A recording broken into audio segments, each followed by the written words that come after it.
Hello guys, welcome back to my channel. दोस्तों, आज हम इस वीडियो के अंदर बात करने वाले हैं कि आपने अभी तक कहीं ना कहीं इन्वेस्ट किया होगा। चाहे आपने स्टॉक मार्केट के अंदर इन्वेस्ट किया होगा, या फिर आपने म्यूचुअल फंड के अंदर इन्वेस्ट किया होगा, या फिर आप इन्वेस्ट करने वाले हैं कि मैं इन्वेस्ट करना चाहता हूँ म्यूचुअल फंड के अंदर या स्टॉक मार्केट के अंदर। तो आपके मन के अंदर, यानी कि आप में से अभी भी बहुत सारे लोगों के मन के अंदर एक ये डाउट है कि हम जो इन ऐप के जरिए जो इन्वेस्ट करते हैं, एंजल वन है, आपकी काइट है, बजाज ब्रोकिंग है, ग्रो है, अपने स्टॉक है, धन है, कोई भी ऐप है, अगर हम इनके जरिए इन्वेस्ट करते हैं और कल को ये ऐप अगर भाग गई या बंद हो गई किसी कारणवश या कोई बात हो गई, तो हमारे पैसे का क्या होगा? हमारे जो स्टॉक हमने जो ले रखे हैं उनका क्या होगा? या फिर हमने जो म्यूचुअल फंड में इन्वेस्टमेंट कर रखा है कि उसका क्या होगा? कहीं हमारा पैसा डूब तो नहीं जाएगा? ये सारे कन्फ्यूजन आप में से बहुत सारे लोगों के मन के अंदर आज भी हैं। कितने लोगों के मन के अंदर ये कन्फ्यूजन है, मुझे प्लीज़ कमेंट करके बताइएगा, जिससे कि मुझे ही मालूम पड़ जाएगा कि आप में से कितने लोगों के बीच में अभी ये कन्फ्यूजन है।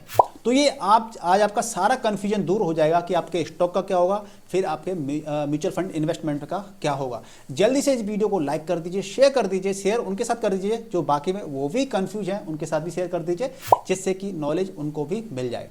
और जल्दी से इस वीडियो को लाइक, शेयर, चैनल को सब्सक्राइब करने के बाद साथ साथ आप इस वीडियो के अंदर आप अपने मन की कोई भी जो आपके मन के अंदर दुविधा है वो भी कमेंट करके पूछ सकते हैं।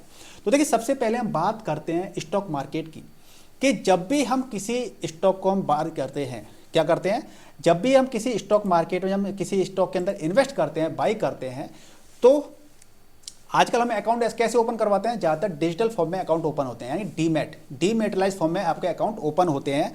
यानी कि मान लीजिए अगर मैंने कोई अकाउंट ओपन कराया है, मैं अगर स्टॉक मार्केट के अंदर इन्वेस्ट करना चाहता हूं, तो जब भी हम स्टॉक मार्केट में इन्वेस्ट करते हैं, किसी कंपनी के अंदर हम शेयर बाई करते हैं, तो हमारे पास क्या होना चाहिए? एक डीमैट अकाउंट होना चाहिए।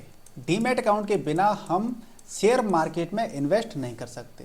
तो जब हम डीमैट अकाउंट ओपन करते हैं तो ये आपका या तो CDSL से होता है या फिर NSDL से होता है। ठीक है जी, आप अपने अकाउंट को चेक कीजिएगा, कभी CDSL या आपका NSDL से होगा। यानी कि आप इस तरह से ये समझ सकते हैं कि ये एक लॉकर है, इनके अंदर हम क्या कर सकते हैं? अपने स्टॉक को सेफ रख सकते हैं। ठीक है, जैसे हमारे घर के अंदर तिजोरी होती है ना, ठीक इसी प्रकार से हमारे जो डीमैट अकाउंट का मतलब ये होता है कि हम जो भी स्टॉक बाई करते हैं वो हमारे CDSL के अंदर या NSDL के अंदर क्या हो जाते हैं? स्टोर हो जाते हैं, लॉक लग जाता है, इसके अंदर चाबी लगा दी जाती है कि भाई आपका कोई भी स्टॉक चोरी नहीं होगा। आप जब खुद बेचेंगे इनको तभी आप बेच सकते हैं। तो आप जब शेयर, पहले कंसेप्ट समझाने का प्रयास कर रहा हूँ आपको कि आप स्टॉक में बाई करते हैं तो होता क्या है। आपने मान लीजिए किसी XYZ कंपनी के स्टॉक को बाई किया, क्या किया आपने? किसी XYZ कंपनी के स्टॉक को बाई किया, आपने मान लीजिए 10 शेयर बाई कर लिए। तो 10 शेयर बाई करने के बाद में ये आपके शेयर कहाँ चले जाएंगे? NSDL के पास या फिर CDSL के पास चले जाएंगे। यानी कि वहां पर आपका क्या है? लॉकर, आपका अकाउंट होगा, तो उस अकाउंट में क्या होगा? स्टोर हो जाएंगे। जब भी आप इन शेयर को बेचेंगे तो आपके क्या होगा कि आप अपने CDSL अकाउंट को बेच देंगे। यानी कि एक तरह से यहाँ पे क्या रहता है, जब अकाउंट को आप बाई करते हैं तो यहाँ पे क्रेडिट हो जाते हैं आपके शेयर। ठीक है, मान लीजिए CDSL के साथ आपका अकाउंट है तो क्रेडिट हो जाएंगे। जब आप सेल कर देते हैं तो वो डेबिट आपके अकाउंट से हो जाते हैं। ठीक है जी, तो एक तरह से आपका जो ऐप होती है ना, वो माध्यम है आपके शेयर को बाई करने का और सेल करने का, बट एक्चुअल में जो आपके शेयर होते हैं वो आपके डिपॉजिटरी के अंदर यहाँ पे होते हैं। ठीक है, ठीक इसी प्रकार से जब आप म्यूचुअल फंड को बाई करते हैं, जब आप म्यूचुअल फंड में इन्वेस्ट करते हैं, म्यूचुअल फंड को बाई करते हैं, तो म्यूचुअल फंड में क्या रहता है कि मान लीजिए आपने किसी म्यूचुअल फंड के अंदर, आपने XYZ स्टॉक के अंदर, XYZ म्यूचुअल फंड के अंदर आपने इन्वेस्ट किया है पैसा, चाहे SIP की है या फिर आपने लमसम किया है। तो मान लीजिए आप कोई एग्जांपल के तौर पर कोई AMC है, मान लीजिए कोई AMC, मान लीजिए या तो SBI की हो सकती है, एक्सिस बैंक की हो सकती है, निप्पॉन इंडिया की हो सकती है, ठीक है, HDFC की हो सकती है, कोई भी AMC हो सकती है। आप जब भी कभी किसी म्यूचुअल फंड के म्यूचुअल फंड को आप बाई करते हैं तो वो आपने जो इतना भी पैसा लगाया है आपको क्या मिलती है? NAV के तौर पे, आपकी नेट असेट वैल्यू के तौर पे क्या मिलती है? आपको यूनिट्स मिल जाती है। मान लीजिए किसी की रेट चल रही है 100,000 रुपये चल रही है और आपने क्या किया, 10 रुपये की रेट चल रही है मान लीजिए, और आपने 1000 रुपये इन्वेस्ट किए उसके अंदर, यानी कि 100 यूनिट आपको आपके अकाउंट के अंदर क्रेडिट हो जाएगी। यानी कि आपके पास एक मेल आता है, कंफर्मेशन आता है कि भाई आपका जो आपने 1000 रुपये आपने लगाए थे, इन्वेस्ट किए थे, उसकी इतनी फलानी यूनिट आपके अकाउंट के अंदर क्रेडिट कर दी गई है। तो आपको मेल आता है ठीक है जी। तो मेल आता है, यानी कि आपका पैसा आपने भले ही किसी ऐप के जरिए, चाहे एंजल वन थी आपकी, चाहे वो अपस्टॉक थी एंजल वन, ठीक है, या अपस्टॉक थी वो आपकी, या कोई भी ऐप थी, आपने इसके जरिए क्या किया, बाई किया म्यूचुअल फंड को, चाहे एसआईपी के जरिए, चाहे लमसम के जरिए, लेकिन वो एएमसी की तरफ से आपके पास क्या आता है, मेल आता है, आपके पास एएमसी की तरफ से मेल आता है, और वो डिटेल पूरी एएमसी रखती है, और साथ में कुछ गवर्नमेंट अथॉरिटीज़ होती हैं वो भी डिटेल रखती है कि आपने कितना पैसा इन्वेस्ट किया है और कितना पैसा यहाँ पे इन्वेस्टेड है एसआईपी के फॉर्म में या लमसम के फॉर्म में, तो वो सारा पैसा वहाँ पे रहता है।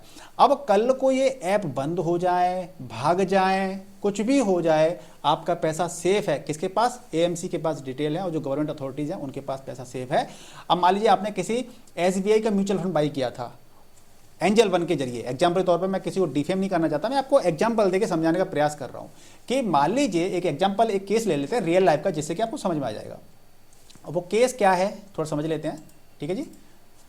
सपोज दैट आपने क्या किया, एंजल वन का आपके पास अकाउंट है, एंजल वन, ठीक है, एंजल वन का आपका पास अकाउंट है, आपने इसके जरिए क्या किया, म्यूचुअल फंड को आपने बाई किया, ठीक है। आपने बाई करते ही क्या किया, आपने एएमसी कौन सी थी, मान लीजिए एसबीआई की एएमसी थी, एसबीआई की एएमसी से आपने बाई कर लिया। बाई करने के बाद में आपको अगले 1-2 दिन बिजनेस डेज के अंदर आपके पास क्या आ जाएगा, मेल से इन्फॉर्मेशन आ जाएगी कि भैया आपने इतना इतना माल बाई किया है, आपके इतने अकाउंट क्रेडिट कर दिए जा रहे हैं आपके अकाउंट के अंदर, ये आपकी डिटेल है। अब कल को मान लीजिए एंजल वन भाग गई, बंद हो गई, कोई बात, कोई भी ऐप हो सकती है, एग्जाम्पल और समझ रहे हैं, बंद हो गई, भाग गई, जो भी हो, वॉटएवर, आप क्या करेंगे, क्योंकि जब भी आप किसी चीज़ को जब बाई करते हैं तो आपके पास एक फोलियो नंबर दिया जाता है, ठीक है।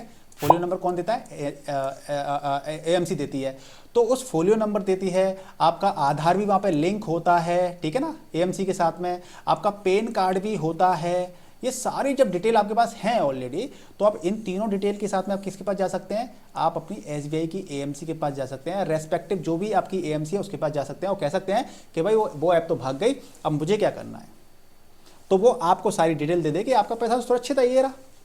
हालांकि आप डायरेक्ट क्या भी कर सकते हैं पता है, अगर आपका ऑलरेडी आप किसी ऐप के साथ आपका इन्वेस्टमेंट चल रहा है, आप डायरेक्ट उस एएमसी की वेबसाइट पर जाकर के अपना रजिस्ट्रेशन कर सकते हैं, तो वहाँ पे आपकी सारी डिटेल वहाँ पे शो हो जाएगी कि जितना भी आपने इन्वेस्टमेंट कर रखा है।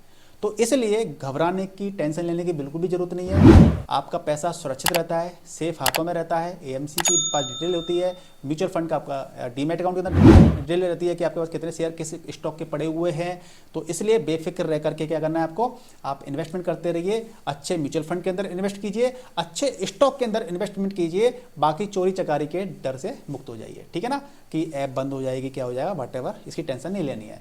तो मुझे उम्मीद है कि आपके डाउट इस वीडियो के माध्यम से क्लियर हो गए होंगे, लेकिन फिर भी आपके मन के अंदर कोई XYZ कोई भी डाउट रह जाता है तो मुझे कमेंट करके पूछ सकते हैं, मैं उस पर भी एक अलग से वीडियो बना दूंगा जिससे कि आपके डाउट क्लियर हो जाएंगे। तो दोस्तों वीडियो पसंद आया तो इस वीडियो को लाइक कर दीजिए, शेयर कर दीजिए, चैनल पर नए तो चैनल को सब्सक्राइब कर लीजिए। मिलते हैं नेक्स्ट वीडियो में, तब तक गुड बाय, टेक केयर, जय हिंद, जय भारत।